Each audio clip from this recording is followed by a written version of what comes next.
Hello बच्चों, नमस्ते। कैसे हैं आप सब? उम्मीद करता हूँ बहुत अच्छे होंगे। आज अपन पढ़ेंगे इंग्लिश रीडर क्लास 7। इसका फर्स्ट लेसन है रेनबो, यानी होता है इंद्रधनुष। तो इंद्रधनुष के बारे में क्या इसमें बताया गया है वो अपन इस पोएम में पढ़ेंगे।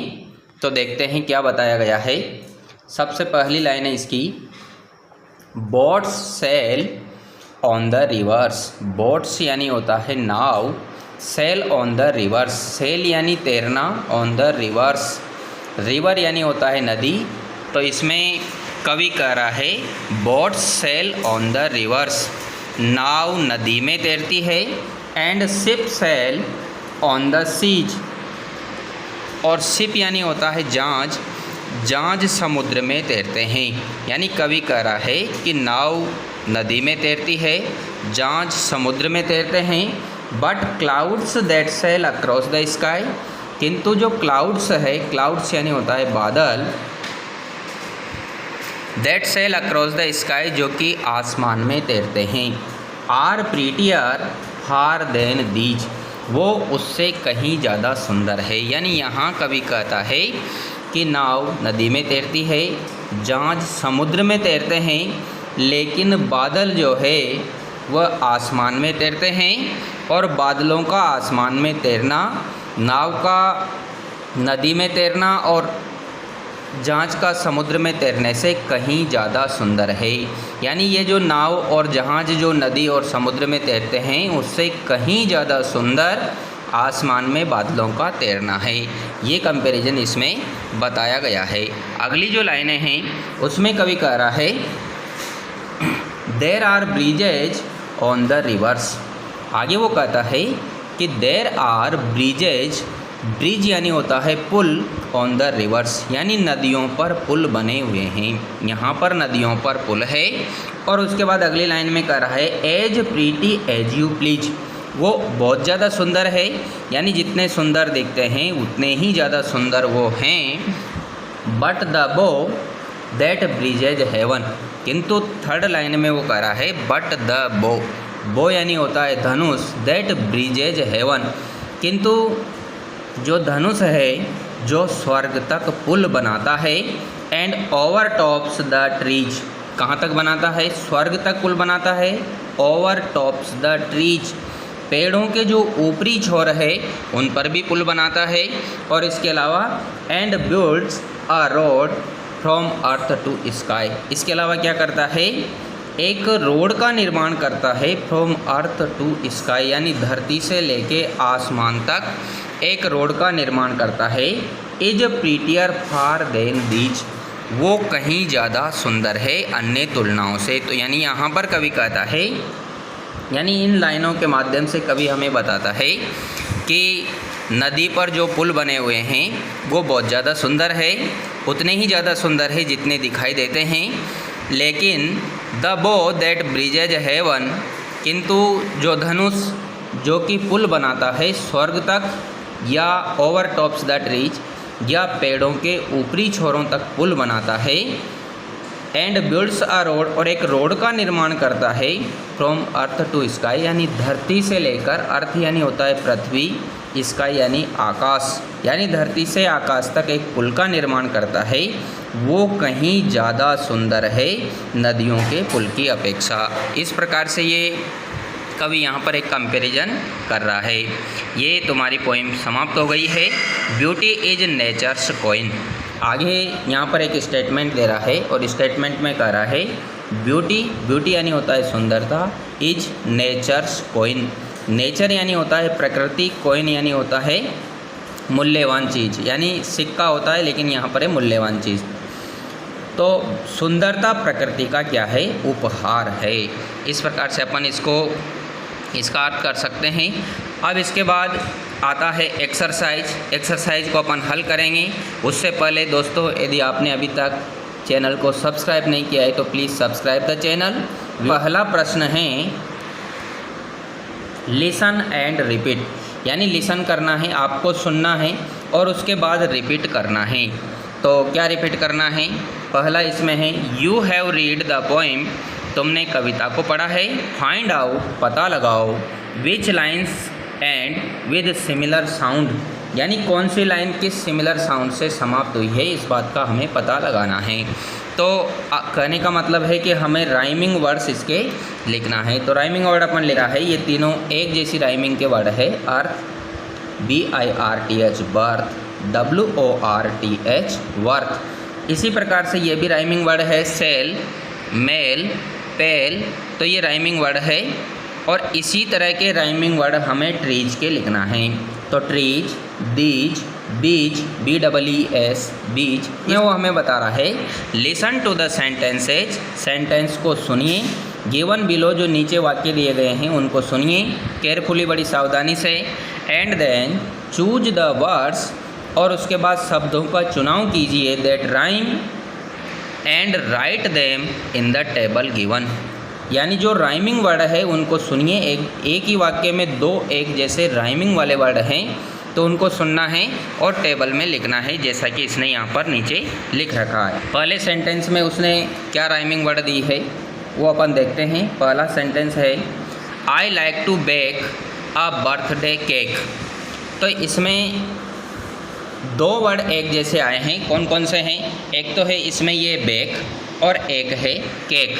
तो ये दोनों ही वर्ड एक जैसे राइमिंग के हैं, तो इस कारण से उसने यहाँ पर लिख दिया बेक और केक। ये उदाहरण आपको उसने पहले से बना करके दिया है। इसी तरह से अपन को प्रत्येक वाक्य में से राइमिंग वर्ड छांटते हुए नीचे टेबल को पूरा करना है। अब अपन इसी तरह से दूसरे सेंटेंस में देखते हैं।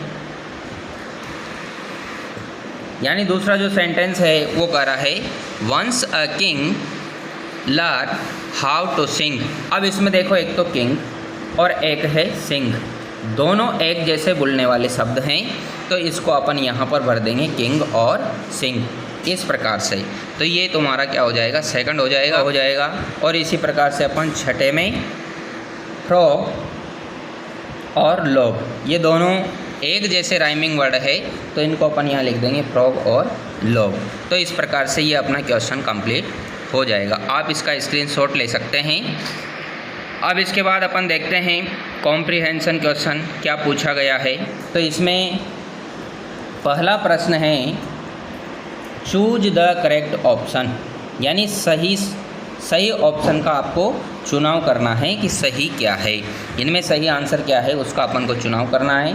तो पहला प्रश्न है, what do you think the poem is about. Poem किस बारे में है, यानी ये जो कविता दी गई है ये किसके बारे में दी गई है, तो इसका सही आंसर है द रेनबो। इसी प्रकार से अगला प्रश्न है, वेयर डू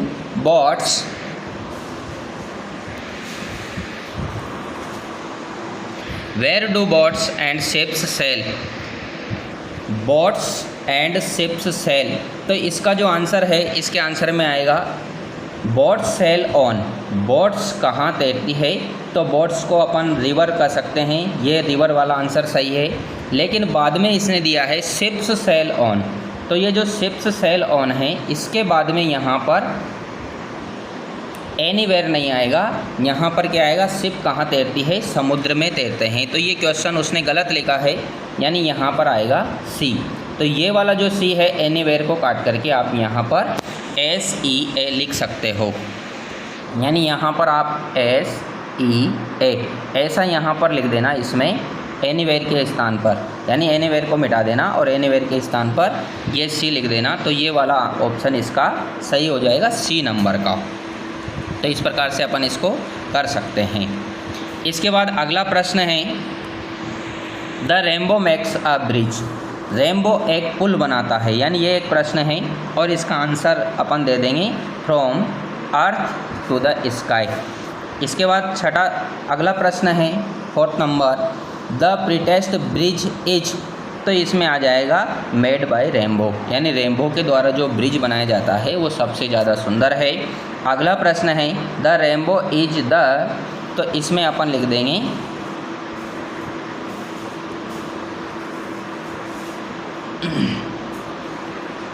ये वाला आंसर इसका आ जाएगा प्रीटेस्ट। तो इस प्रकार से ये तुम्हारे क्वेश्चन सारे हल हो जाएंगे। अब अपन आते हैं अगले क्वेश्चन पर, the word power. Word power में ये वर्ड पावर वाला, उसमें पहला प्रश्न है, pick the odd word out and encircle it as given in the example, जैसा एग्जाम्पल में दिया गया है रिवर, यानी यहाँ पर उसने पहला प्रश्न दिया है, इसमें देखो रिवर, पॉन्ड, सी, रोड। तो इसमें रिवर यानी नदी, पॉन्ड यानी तालाब, सी यानी समुद्र, तीनों पानी के स्थान हैं और रोड जो है चलने वाला स्थान है, मतलब पानी इसमें नहीं होता, इसलिए ये एक अलग वर्ड है, इसी कारण से इसका आंसर सही है रोड। ये उसने खुद करके दिया है। इसी प्रकार से अपन सेकंड वाला हल करेंगे। तो सेकंड में देखो क्या क्या है, शिप, जहाज, बोट, नाव, एरोप्लेन और याच। तो एरोप्लेन आएगा क्योंकि एरोप्लेन ये सारे नाव के रूप हैं और एरोप्लेन आसमान में उड़ती है, तो ये इनसे अलग है। इसी प्रकार से क्लाउड, स्टार, मून, अर्थ, तो इसमें अपन अर्थ लिख देंगे क्योंकि ये सारे आसमान की चीज़ें हैं। अगला प्रश्न है सी, बस, ट्रैक्टर और कार। तो बस, ट्रैक्टर, कार ये तीनों एक जैसे हैं और सी यानी होता है समुद्र, तो इसमें आ जाएगा सी, यानी इसका आंसर आ जाएगा सी। और इसी प्रकार से इसमें आ जाएगा एरोप्लेन और इसमें आ जाएगा अर्थ। अगला है ग्रीन, ऑरेंज, येलो और फ्लावर। तो इसमें आ जाएगा फ्लावर। क्यों आ जाएगा? क्योंकि ये सारे रंग के नाम हैं और फ्लावर यानी फूल होता है, तो इस प्रकार से अपन इनको कर सकते हैं। अगला क्वेश्चन है use the following words appropriately in the sentences given below, यानी नीचे कुछ वाक्य दिए गए हैं, उन वाक्यों में उसने कुछ वर्ड दिए गए हैं, ये कुछ वर्ड है और इन वर्ड्स की मदद से आपको खाली जगह को भरना है। तो पहला जो सेंटेंस है इसमें लिखेंगे अपन सेल। दूसरा इसमें लिख देंगे ये वाला जो रेनबो है ये सेकंड नंबर पर आ जाएगा। इसी प्रकार से थर्ड पे आएगा क्लाउड्स, ये क्लाउड्स थर्ड नंबर पे आएगा। और नम्रता इज अ प्रीटी गर्ल, ये जो पहला वर्ड है यहाँ पर अपन प्रीटी भर देंगे और यहाँ पर लिख देंगे प्लीज। तो इस प्रकार से ये इसका स्क्रीनशॉट लेके आप अपनी बुक को भर सकते हो। अब इसके बाद अपन देखते हैं grammar in use. Read the following table, यानी टेबल भरना है और टेबल में आपको कुछ एडजेक्टिव दिए गए हैं कि एडजेक्टिव किस प्रकार से बनते हैं। तो अपन देखते हैं एडजेक्टिव किस प्रकार से बनते हैं, यानी इसको पढ़ना है प्रीटी, प्रीटियर और प्रीटेस्ट। यानी यहाँ पर उसने क्या जोड़ा है, सभी में ER जोड़ रखा है और यहाँ पर EST जोड़ रखा है। तो ये EST जोड़ने से क्या बन जाता है, सुपरलेटिव डिग्री बन जाती है और ER जोड़ने से कंपैरेटिव डिग्री बन जाती है। तो अपन एक बार इन सब को पढ़ लेते हैं।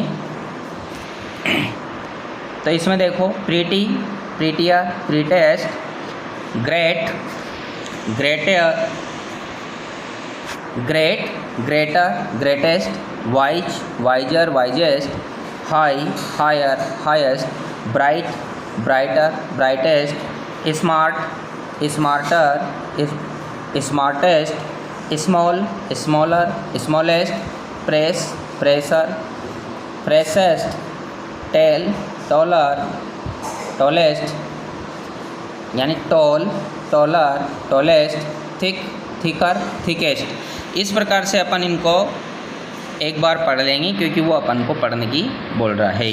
Now make sentences using the adjectives given below. अब कुछ उसने नीचे एडजेक्टिव दिए गए हैं, उन एडजेक्टिव की मदद से आपको कुछ वाक्य बनाना है। यानी ये कुछ एडजेक्टिव है और इनकी मदद से कुछ वाक्य आपको बनाना है। कैसे बनाना है, जैसा कि उसने एग्जाम्पल दिया है, Shobha is pretty, her sister is prettier than her, उससे ज़्यादा सुंदर है। तो इसी जगह आप इसी वाक्य में जो प्रीटी लिखा है, इस प्रीटी की जगह वाइज लिख सकते हो और यहाँ पर जो प्रीटियर लिखा है इसकी जगह आप वाइजर लिख सकते हो। यानी इसी सेंटेंस में आप जहाँ पर प्रीटी लिखा है, जहाँ पर प्रीटी लिखा है उसकी जगह इस टेबल के शब्दों को यूज कर सकते हैं और जहाँ पर प्रीटियर लिखा है वहाँ पर इस वाले टेबल के शब्दों को यूज कर सकते हैं। लेकिन इसमें एक समस्या है, जैसे ब्राइट वाला अपन कर सकते हैं, लेकिन जो प्रेस और हाई है इन दोनों वर्ड्स में आपको अलग वाक्य बनाने पड़ेंगे क्योंकि इसका मतलब है शोभा इज प्रीटी, शोभा ज़्यादा सुंदर है। तो अपन ज़्यादा बुद्धिमान भी कर सकते हैं, ज़्यादा ब्राइट भी कर सकते हैं, लेकिन ज़्यादा प्रेस नहीं कर सकते क्योंकि प्रेस का मतलब ये किसी वस्तु से संबंधित हो जाता है, खाने पीने की चीज़ों से संबंधित हो जाता है और हाई का मतलब हाई से भी बना सकते हैं, लेकिन प्रेस वाला जो वाक्य है ये आपको दूसरा बनाना पड़ेगा। ये मैं तुम्हें बना करके डिस्क्रिप्शन में डाल दूँगा, तो आप वहाँ से चेक कर सकते हैं कि इसमें क्या आएगा। अब इसके बाद अपन आगे देखते हैं। Ask your friends the following questions and find answers. अपने मित्रों से कुछ प्रश्न पूछना है और उनके उत्तर जानना है। In which season is a rainbow often seen in the sky, यानी आसमान में कौन से सीजन में रेनबो दिखाई देता है। तो अपन कह सकते हैं कि इन रेनी सीजन यानी बारिश के मौसम में ये दिखाई देता है। अगला प्रश्न इसी में वो हमसे पूछ रहा है how many colours are there in rainbow, यानी रेनबो में कौन से कलर होते हैं। तो आप सभी जानते हो कि रेनबो में 7 कलर होते हैं। वर्क इन पेयर्स और groups of 4 and match the 2 columns, यानी यहाँ पर ये कॉलम ए और कॉलम बी दे रहा है। ये कॉलम ए और कॉलम बी, इनको आपको मैच करना है कि कौन कहाँ पर है। तो अपन इसको इस प्रकार से हल कर सकते हैं। कैसे कर सकते हैं, देखो रेनबो, तो इसमें 1 नंबर में ये वाला आएगा, ये इज अ रेनी सीजन, यानी ये जो नंबर लिखे हैं मैंने ये इसमें आएंगे। दूसरा है अ रॉकेट, तो रॉकेट कहाँ पर उड़ता है, तो अपन इसमें लिख सकते हैं ये स्पेस, यानी 2nd नंबर का ये आएगा। तो ये जो क्रम मैंने लिखा है इस क्रम को आप स्क्रीनशॉट लेकर के उसमें भर सकते हो। इसके बाद अगला प्रश्न है draw a picture of rainbow and colour it, यानी एक रेनबो की पिक्चर आपको बनानी है और रेनबो की पिक्चर बना करके name of the colours you have used, यानी जिन कलर्स को आपने यूज किया है उन कलर्स के आपको नाम लिखना है। तो जो इंद्रधनुष होता है उसमें कलर कॉम्बिनेशन यही होता है और इसी क्रम में अपन रंग करेंगे। तो violet, indigo, blue, green, yellow, orange, red, ये उसमें रंग होते हैं। इस क्रम में अपन उसके रंग को भर देंगे। बहुत बहुत धन्यवाद दोस्तों, यहाँ पर तुम्हारा लेसन समाप्त हो गया है। और अभी तक आपने यदि चैनल को सब्सक्राइब नहीं किया है तो प्लीज़ सब्सक्राइब द चैनल। धन्यवाद।